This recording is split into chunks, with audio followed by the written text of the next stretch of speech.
So if I understood you correctly, Yeah. is that you inquiring about the nature of Samadhi Yeah. versus Nirvikalpa Samadhi. How to prolong time in Samadhi, how to make your Samadhi more stable, Yes. and how to access that state of Nirvikalpa. Yes. Okay, we have spoken Absolutely. about it several times before. I've addressed the distinction or distinctions between various samadhis, and there are various samadhis. Let's not make mistake about it. There are different kinds of samadhi.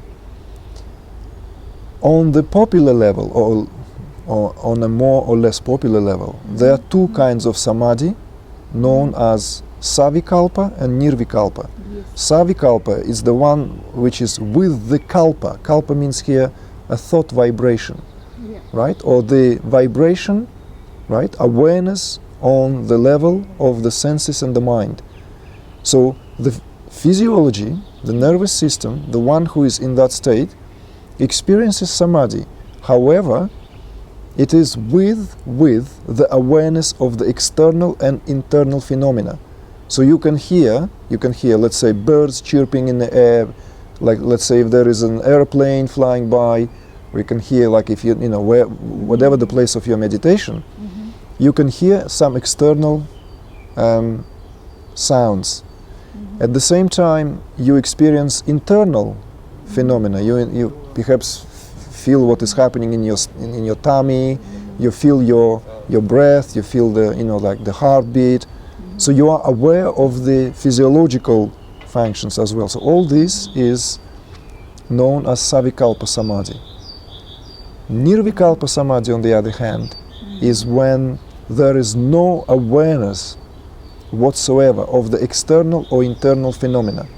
All awareness ceases.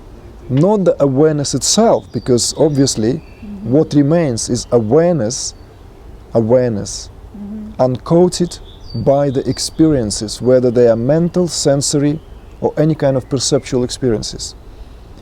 So these two types of samadhi are only differ in the presence or absence of the kalpa, thence Nirvikalpa or Savikalpa.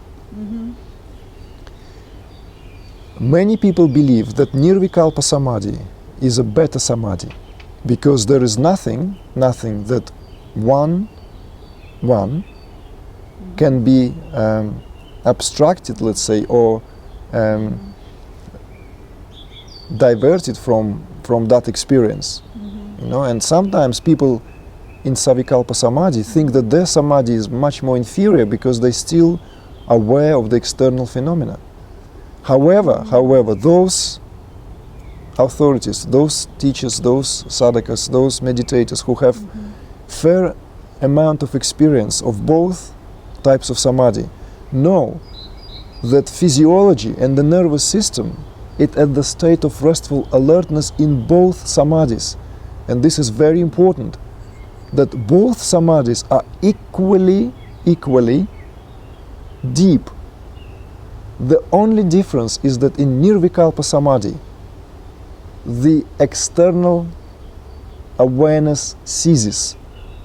So on one hand, one could say that that's much deeper experience, but we should not discard the Savikalpa Samadhis as being inferior, because it is still has a profound effect on our nervous system. Our nervous system gets completely rejuvenated. So this is first part of your question. Can I ask immediately Sure. a question for the first part? So seems to be I don't know about this Savikalpa Samadhi, and when I sit, I have this Nirvikalpa Samadhi with small flight when I really lose the time. Yeah, but what do you mean by a soul must to stay in a kalpa? What do you mean? Maybe I have it. Maybe I don't recognize. Maybe okay. I have it also. Let's this Savikalpa. let's not get confused by Sanskrit terminology. Yeah. There is a samadhi with external awareness and samadhi without external awareness. Yeah.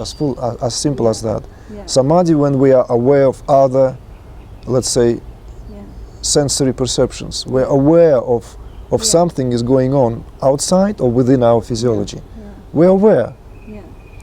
In Nirvikalpa Samadhi, or the Samadhi without that external awareness, a being is left on its own. Awareness just coalesced and bathed in its own light. So there's nothing that one can write home about. There's nothing to report. Very often when people experience for the first time, they often feel maybe disappointed a little bit because there's nothing happening. It could accompanied by a sense of bliss, but it could be very quiet. It could be just a very, very subtle state. It could feel very, very settling. Sometimes, as I said, it accompanies by a certain degree or certain intensity of the bliss, which may give one that experience of fullness of that state of samadhi. But very often it doesn't. But the experience of stillness is so profound that in itself is very, very beautiful. So this is as far as the samadhi with external versus samadhi without any external awareness. Can I ask the question one more in that case? Maybe what I feel, because I always think it must be you don't, and it's moments like this, only moments like this when I have this Nirvikalpa Samadhi, when I really don't understand the time, when I'm really blocked out of here, when I'm really in dark block out of here. But maybe I have it like Savikalpa Samadhi, and then I go to Nirvikalpa Samadhi, and then I back again. It doesn't matter. It can happen like this? Yes, of course, one can come in and out. Yeah. And one can remain in samadhi without much awareness of the external, in the Nirvikalpa, for a very short period of time, and surface again. The perceptual power takes over. What perhaps would be valid to mention here is that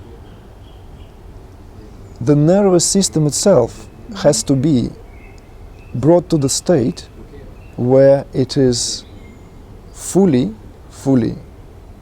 restful, because that state is more conducive for experiencing the deeper levels of samadhi, because there are deeper levels of samadhi even within the mentioned Nirvikalpa. Even within that there are samadhis of different degrees.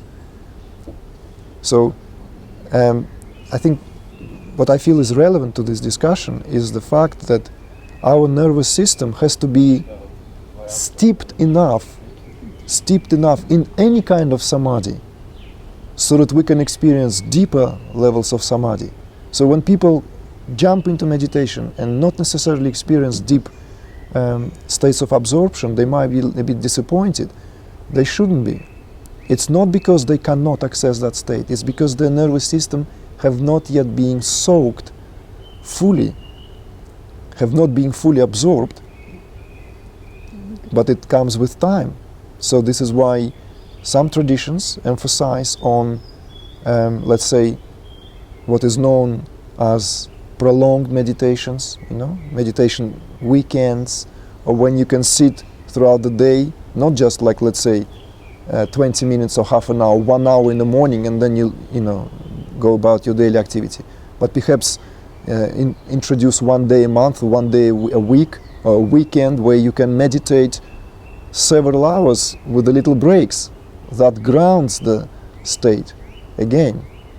Perhaps Zen meditation for 1 month. Or in monastery. I don't know. Not everyone can afford it in terms of time and commitment. So like I would like to speak from the perspective of the household, someone who can actually do that. Yes, if you can do that, wonderful. But then again, if you jump from no meditative practices into something like 1 month, prolonged hours of meditation, I'm not even sure how conducive that is.